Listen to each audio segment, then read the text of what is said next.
And my first pair of crutches were single-point wooden crutches, hospital crutches, the classic wooden hospital crutch. And I got those crutches and I tore them up and broke them. And what I realized is those old crutches had parts that could go on the new one, so I made a double handle crutch. It was the first modification of a crutch.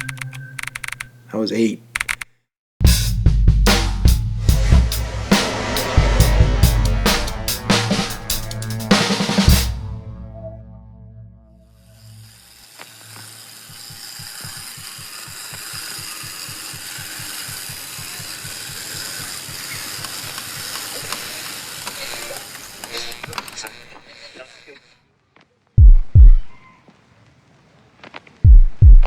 Up until I was 5 years old, I learned how to walk like a regular kid and started into preschool.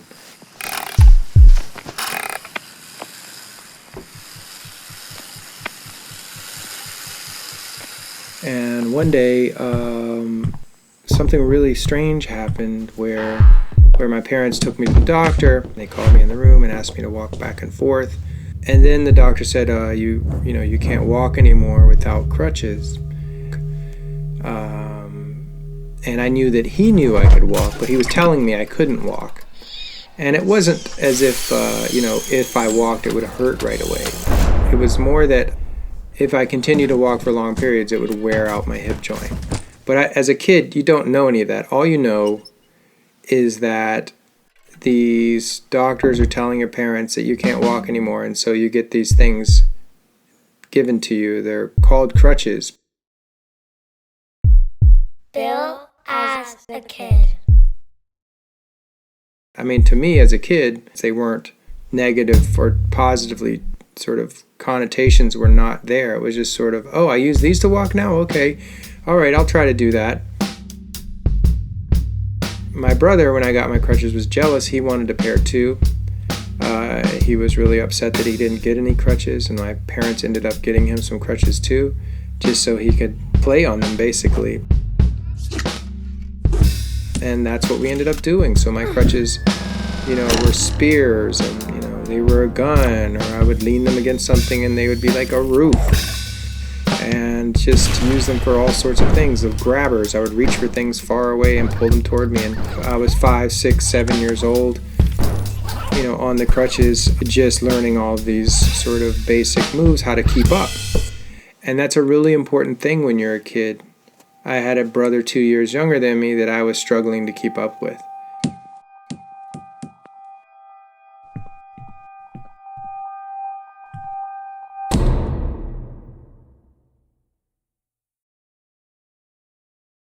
Eventually what happened was I began to get really good on the crutches, where I could walk on the crutches without putting my feet on the ground and do little spin tricks that I would call crutch flips as a kid. And, these little recreational moves were on top of the practical moves that I did every day.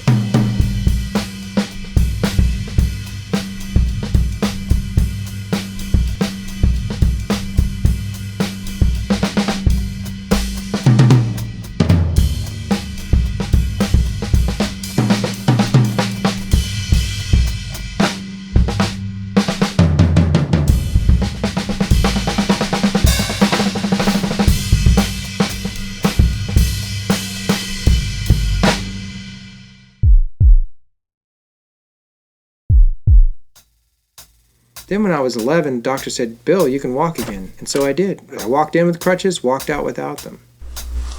With bilateral hip deformity, basically it's a degenerative condition where your hip wears out if you use it a lot. When I first got off the crutches, I had tons of cartilage and it wasn't an issue. The sort of influences in my life that were more cultural happened, where I got into hip-hop, early hip-hop, 1984, 1983. And, basically the whole movement around b-boying or breakdancing and boogaloo styles and locking and popping and waving. Then then I got into skateboarding. It's this very important cultural movement that, really took off in the 80s. I was at the very early stages of that and started skateboarding. I was into control and finesse and style and looking back to the days of Alva and those type of skateboarding influences. So I was very much of a style skater.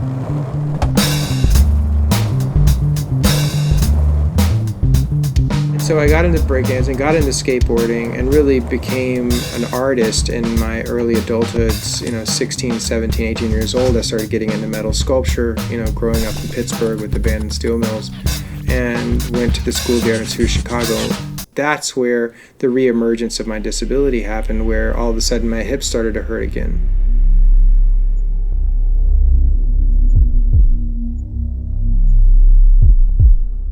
So I'm walking down these long blocks in Chicago, realizing that I might not be able to skateboard anymore, and I might not be able to dance anymore because my hips are hurting so bad. As time progressed, I started using, the single point hospital issue crutches and walking, block after block, and realized I'm really, really comfortable on a skateboard, really comfortable with crutches.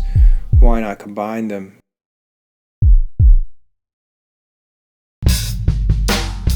So I started skateboarding with these single point hospital issue crutches, and they would really completely wear out in no time. So then I went to an antique store and found an antique pair of crutches. They were single grain.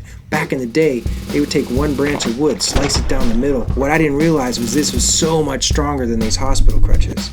So I got these antique crutches and I was skateboarding around on antique single point crutches. And I was getting up speed, but the single point doesn't have a good reach. And I had a friend who, this company, they sent her a pair of crutches. They were called rocker bottom crutches. I'd never heard of rocker bottom crutches. She said, they make me feel like I'm about to fall over. I said, oh, I want those crutches. I got on those rocker bottom crutches, I got on my skateboard, and all of a sudden my range of push was tripled. I could reach all the way forward and push all the way through. And then I started to do little spins off the crutch, just like my days when I was b-boying, except those spins on those rocker bottom crutches were faster, and I didn't have to worry about them breaking because they had 2 bars down the bottom, not 1. And then I went and said, I'm just going to make a pair. So I made a pair of chrome crutches, chrome rocker bottoms. They were heavy and solid, impossible to break. And I got on those and I started doing all kinds of crazy spins, floats, and trick moves, and became a professional dancer on crutches. My moves started to combine street dance with skateboarding, with the old tricks from my childhood. So my crutch spin went into a sweeper kick-out, crossed-up heel hold, no-handed rotation. That these 2 tricks lineage had started when I was 6 years old and ended in my 30s. And so these crutches, they kept evolving. And I made a titanium shock-absorbing pair of rocker bottom crutches. And these shock-absorbing crutches, I could jump off of walls that are really high and land on the crutch and bounce out of it. And all these different solutions to these different problems have led to what I do today, which is I take a pair of crutches and I start with walking, and then I go into running, and then I go into gliding, and then I go into floating. And some people even say, I'm flying.